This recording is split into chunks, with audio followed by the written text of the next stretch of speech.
नमस्कार और हमारे चैनल पर आपका स्वागत है। आज हम एक बहुत ही महत्वपूर्ण विषय पर बात करने जा रहे हैं जो आजकल कई लोगों के जीवन को प्रभावित कर रहा है, मधुमेह, या जिसे हम आम भाषा में शुगर की बीमारी भी कहते हैं। यह एक ऐसी स्थिति है जिसके साथ जीना चुनौतीपूर्ण हो सकता है, लेकिन सही जानकारी और जीवन शैली में कुछ सकारात्मक बदलावों के साथ हम निश्चित रूप से अपने स्वास्थ्य को बेहतर बना सकते हैं और एक ऊर्जावान जीवन जी सकते हैं। हमारा उद्देश्य आपको डराना नहीं, बल्कि आपको सशक्त बनाना है, ताकि आप अपने स्वास्थ्य की बागडोर अपने हाथों में ले सकें। इस वीडियो में हम कुछ पारंपरिक और प्राकृतिक तरीकों पर गहराई से चर्चा करेंगे, जो मधुमेह के प्रबंधन में सहायक हो सकते हैं। विशेष रूप से हम दाना मेथी और करेला जैसी अद्भुत प्राकृतिक औषधियों के बारे में बात करेंगे, जिनके फायदे शायद आपने सुने होंगे, लेकिन हम उनके सही उपयोग और उनके पीछे के विज्ञान को समझने की कोशिश करेंगे। यह समझना महत्वपूर्ण है कि ये केवल नुस्खे नहीं हैं, बल्कि एक समग्र स्वास्थ्य योजना का हिस्सा है।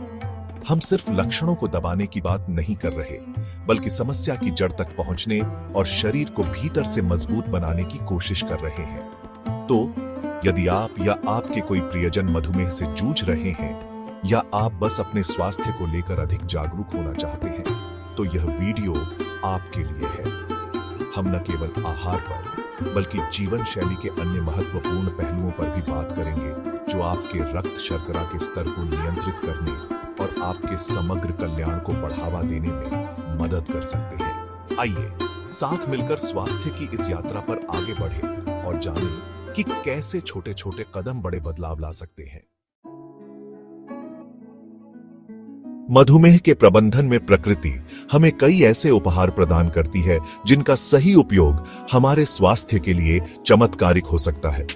इनमें दाना मेथी और करेला प्रमुख हैं। दाना मेथी के बीजों को लगभग 18 से 24 घंटे तक पानी में भिगोकर रखना और यदि संभव हो तो मिट्टी के बर्तन में, एक बहुत ही प्राचीन और प्रभावी तरीका माना जाता है।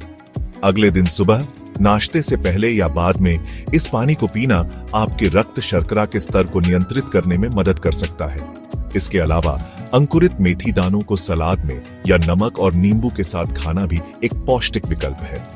यह ध्यान रखना महत्वपूर्ण है कि सूखे मेथी दाने या उनका पाउडर शरीर में गर्मी पैदा कर सकता है, इसलिए भिगोकर या अंकुरित रूप में सेवन करना अधिक सुरक्षित और फायदेमंद होता है। अब बात करते हैं करेले की, जिसका कड़वा स्वाद ही उसकी सबसे बड़ी खूबी है। करेला अपने हाइपोग्लाइसेमिक गुणों के लिए जाना जाता है, अर्थात यह रक्त में ग्लूकोज के स्तर को कम करने में मदद करता है। आप करेले का रस निकालकर पी सकते हैं, हालांकि इसका स्वाद थोड़ा चुनौतीपूर्ण हो सकता है, या फिर इसे सब्जी के रूप में अपने आहार में शामिल कर सकते हैं। करेले में मौजूद पॉलीपेप्टाइड पी या पी इंसुलिन नामक तत्व इंसुलिन की तरह काम करता है और मधुमेह रोगियों के लिए विशेष रूप से लाभकारी होता है।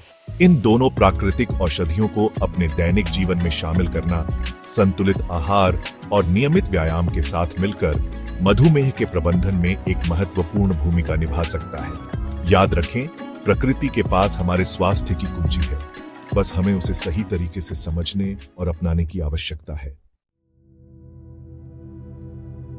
जब हम मधुमेह या किसी भी स्वास्थ्य स्थिति का प्रबंधन कर रहे होते हैं, तो हमारे भोजन की गुणवत्ता और उसमें मौजूद तत्व अत्यंत महत्वपूर्ण हो जाते हैं। अक्सर हम भोजन में स्वाद बढ़ाने के लिए मिर्च, प्याज, लहसुन और खट्टी चीजों का अत्यधिक प्रयोग करते हैं, जबकि ये चीजें सीमित मात्रा में ठीक हो सकती हैं। इनका अधिक सेवन, विशेषकर जब शरीर पहले से ही असंतुलित हो, तो समस्याएं उत्पन्न कर सकता है। उदाहरण के लिए, अत्यधिक मिर्च और मसाले पाचन तंत्र को परेशान कर सकते हैं और शरीर में पित्त दोष को बढ़ा सकते हैं, जो मधुमेह जैसी स्थितियों में और जटिलताएं पैदा कर सकता है। इसी प्रकार अधिक खट्टे खाद्य पदार्थ भी शरीर के अम्ल क्षार संतुलन को बिगाड़ सकते हैं।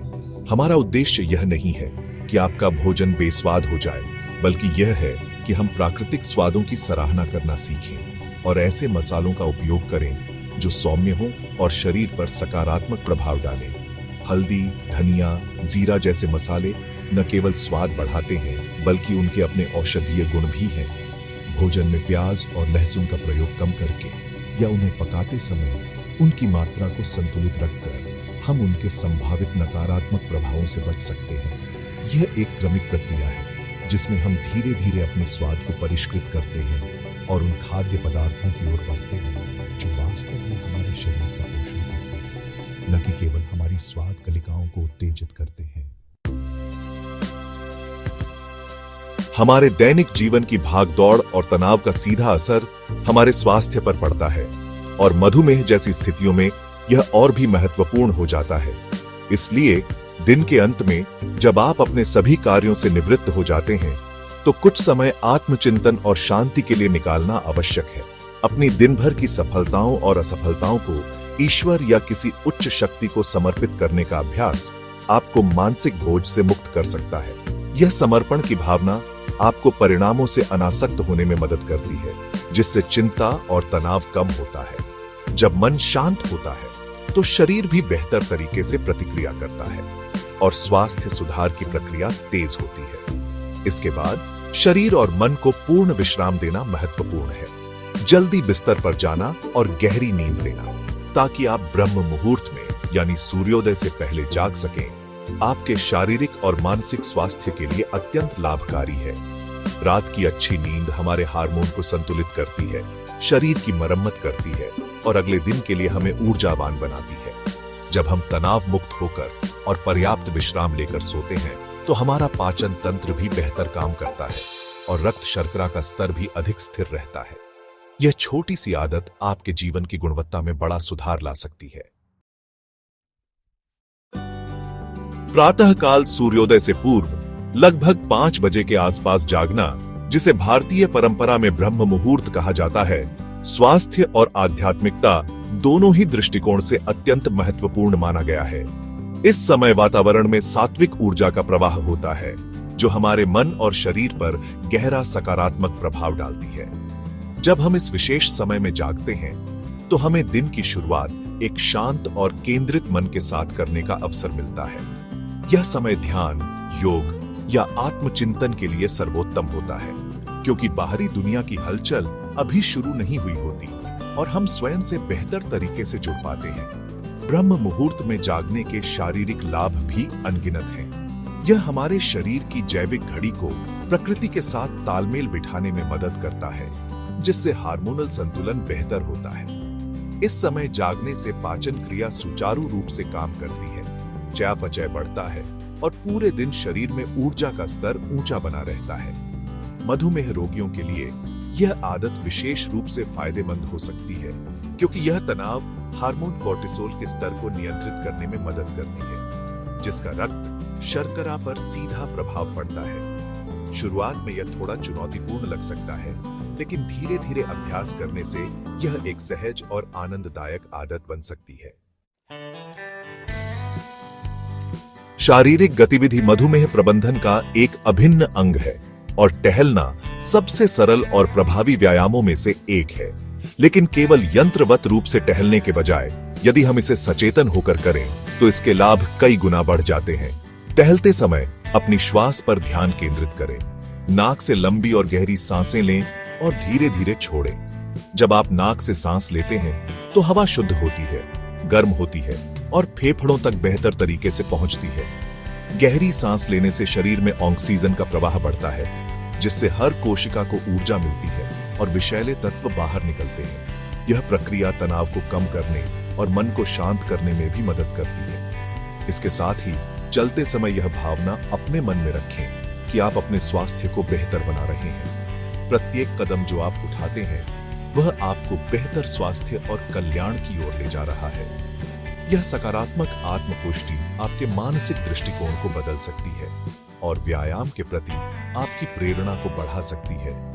महसूस करें कि ताजी हवा आपके फेफड़ों में जा रही है, आपका हृदय मजबूत हो रहा है और आपका रक्त शर्करा का स्तर संतुलित हो रहा है। इस प्रकार की सचेतन चाल न केवल आपके शरीर को लाभ पहुंचाती है, बल्कि आपके मन को भी सकारात्मक ऊर्जा से भर देती है, जो समग्र स्वास्थ्य के लिए अत्यंत आवश्यक है। सूर्योदय से पूर्व शीतल जल से स्नान करना एक प्राचीन भारतीय परंपरा है, जिसके अनेक स्वास्थ्य लाभ हैं, खासकर जब हम शरीर को मजबूत बनाने और पाचन क्रिया को सुधारने की बात करते हैं, हो सकता है कि ठंडे पानी से नहाने का विचार थोड़ा कठिन लगे, खासकर सर्दियों में, लेकिन इसके फायदे जानकर आप इसे अपनाने के लिए प्रेरित हो सकते हैं। जब हम ठंडे पानी से स्नान करते हैं तो हमारा शरीर प्रतिक्रिया स्वरूप अपनी आंतरिक गर्मी को बढ़ाता है, जिससे रक्त परिसंचरण तेज होता है। यह बढ़ा हुआ रक्त प्रवाह सभी अंगों तक ऑक्सीजन और पोषक तत्वों को बेहतर तरीके से पहुंचाता है और शरीर से विषाक्त पदार्थों को निकालने में मदद करता है। यह प्रक्रिया विशेष रूप से हमारी त्वचा के लिए फायदेमंद है, उसे स्वस्थ और चमकदार बनाती है। इसके अलावा शीतल जल स्नान हमारे तंत्रिका तंत्र को उत्तेजित करता है, जिससे आलस्य दूर होता है और दिन की शुरुआत स्फूर्ति के साथ होती है। पाचन तंत्र पर भी इसका सकारात्मक प्रभाव पड़ता है। यह जठराग्नि को प्रदीप्त करने में मदद करता है, जिससे भोजन का पाचन बेहतर होता है और कब्ज जैसी समस्याओं से राहत मिल सकती है। मधुमेह रोगियों के लिए बेहतर पाचन और बढ़ा हुआ चयापचय रक्त शर्करा के स्तर को नियंत्रित करने में सहायक हो सकता है। इसे धीरे धीरे शुरू किया जा सकता है, पहले गुनगुने पानी से और फिर धीरे धीरे पानी का तापमान कम करते हुए। हमारे आहार में अनाज एक महत्वपूर्ण भूमिका निभाते हैं और जिस प्रकार का आटा हम इस्तेमाल करते हैं उसका हमारे स्वास्थ्य पर, विशेषकर रक्त शर्करा के स्तर पर गहरा प्रभाव पड़ता है। आजकल बाजार में मिलने वाला अधिकांश आटा बहुत बारीक पिसा होता है, जिससे उसका फाइबर काफी हद तक निकल जाता है। मधुमेह रोगियों के लिए और सामान्य स्वास्थ्य के लिए भी मोटा पिसा हुआ आटा अधिक फायदेमंद होता है। मोटे आटे में चौकर की मात्रा अधिक होती है, जो फाइबर का एक उत्कृष्ट स्रोत है। फाइबर पाचन क्रिया को धीमा करता है, जिससे ग्लूकोज रक्त में धीरे धीरे अवशोषित होता है और रक्त शर्करा के स्तर में अचानक वृद्धि नहीं होती। इसके अतिरिक्त मौसम के अनुसार आटे में कुछ अन्य अनाज मिलाना भी एक बुद्धिमानी भरा कदम है। गर्मियों में जौ का आटा मिलाकर सेवन करना शरीर को ठंडक प्रदान करता है और यह हल्का तथा सुपाच्य होता है। जौ में बीटा ग्लूकन नामक फाइबर होता है, जो कोलेस्ट्रॉल कम करने और रक्त शर्करा को नियंत्रित करने में मदद करता है। इसी प्रकार वर्षा और शीत ऋतु में चने का आटा मिलाकर रोटी बनाना फायदेमंद होता है। चना प्रोटीन और फाइबर से भरपूर होता है, जो मांसपेशियों को मजबूती देता है और लंबे समय तक पेट भरा रखता है, जिससे अनावश्यक खाने की इच्छा कम होती है। यह छोटे छोटे बदलाव आपके भोजन को अधिक पौष्टिक और स्वास्थ्यवर्धक बना सकते हैं। हमारे भोजन की गुणवत्ता इस बात पर निर्भर करती है कि वह कितना जीवित है। जीवित आहार से हमारा तात्पर्य उन खाद्य पदार्थों से है जो अपने प्राकृतिक रूप में होते हैं, जैसे कि ताजे फल, सब्जियां, अंकुरित अनाज और दालें। इन खाद्य पदार्थों में प्रचुर मात्रा में एंजाइम, विटामिन, खनिज और सबसे महत्वपूर्ण प्राण ऊर्जा होती है। प्राण ऊर्जा वह जीवन शक्ति है जो हमारे शरीर को संचालित करती है और हमें स्वस्थ रखती है। जब हम अधिक मात्रा में जीवित आहार का सेवन करते हैं तो हम अपने शरीर को वह पोषण और ऊर्जा प्रदान करते हैं जिसकी उसे वास्तव में आवश्यकता होती है। यह हमारे पाचन तंत्र को सुचारू रखता है, हमारी प्रतिरक्षा प्रणाली को मजबूत करता है और हमें हल्का और ऊर्जावान महसूस कराता है। इसके विपरीत तले हुए, प्रसंस्कृत और जंक फूड मृत आहार की श्रेणी में आते हैं। इन खाद्य पदार्थों में पोषक तत्वों की कमी होती है और वे अक्सर हानिकारक वसा, चीनी और रासायनिक योजकों से भरे होते हैं। ऐसा भोजन हमारे शरीर पर बोझ डालता है, पाचन क्रिया को धीमा करता है और लंबे समय में विभिन्न स्वास्थ्य समस्याओं को जन्म दे सकता है, जिसमें मधुमेह का बिगड़ना भी शामिल है। इसलिए जितना संभव हो सके अपने आहार में जीवित, प्राकृतिक और संपूर्ण खाद्य पदार्थों को शामिल करने का प्रयास करें। यह बदलाव न केवल आपके रक्त शर्करा को नियंत्रित करने में मदद करेगा, बल्कि आपके समग्र स्वास्थ्य और जीवन शक्ति में भी वृद्धि करेगा। तो यह थी कुछ महत्वपूर्ण बातें जिन्हें अपनाकर आप मधुमेह के साथ एक स्वस्थ और संतुलित जीवन जी सकते हैं। हमने दाना मेथी और करेला जैसे प्राकृतिक उपचारों से लेकर भोजन में सही चुनाव, दैनिक दिनचर्या में अनुशासन और जीवित आहार के महत्व तक कई पहलुओं पर चर्चा की। यह समझना महत्वपूर्ण है कि मधुमेह का प्रबंधन केवल दवाइयों या किसी एक नुस्खे पर निर्भर नहीं करता, बल्कि यह एक समग्र दृष्टिकोण की मांग करता है, जिसमें आपका आहार, व्यायाम, मानसिक शांति और जीवन शैली की आदतें सभी शामिल हों। मैं आपको प्रोत्साहित करना चाहता हूं कि इन सुझावों को अपने जीवन में धीरे-धीरे और सहजता से शामिल करें। हर व्यक्ति का शरीर अलग होता है, इसलिए यह देखें कि आपके लिए क्या सबसे अच्छा काम करता है। छोटे-छोटे, निरंतर प्रयास ही बड़े और स्थायी परिणाम लाते हैं। अपने चिकित्सक से भी परामर्श अवश्य करें और उनकी सलाह का पालन करें। याद रखें, आप अकेले नहीं हैं। सही जानकारी और सकारात्मक दृष्टिकोण के साथ आप निश्चित रूप से अपने स्वास्थ्य को बेहतर बना सकते हैं और एक भरपूर जीवन जी सकते हैं। हमारा उद्देश्य आपको प्रेरित करना और सही जानकारी प्रदान करना है, ताकि आप अपने स्वास्थ्य के प्रति जागरूक निर्णय ले सकें। यदि आपको यह वीडियो उपयोगी लगा हो, तो कृपया इसे लाइक करें, अपने प्रियजनों के साथ साझा करें और हमारे चैनल को सब्सक्राइब करना न भूलें, ताकि आप भविष्य में भी ऐसे ही स्वास्थ्यवर्धक जानकारी प्राप्त कर सकें। आपके अच्छे स्वास्थ्य की कामना करते हुए हम आपसे विदा लेते हैं। धन्यवाद।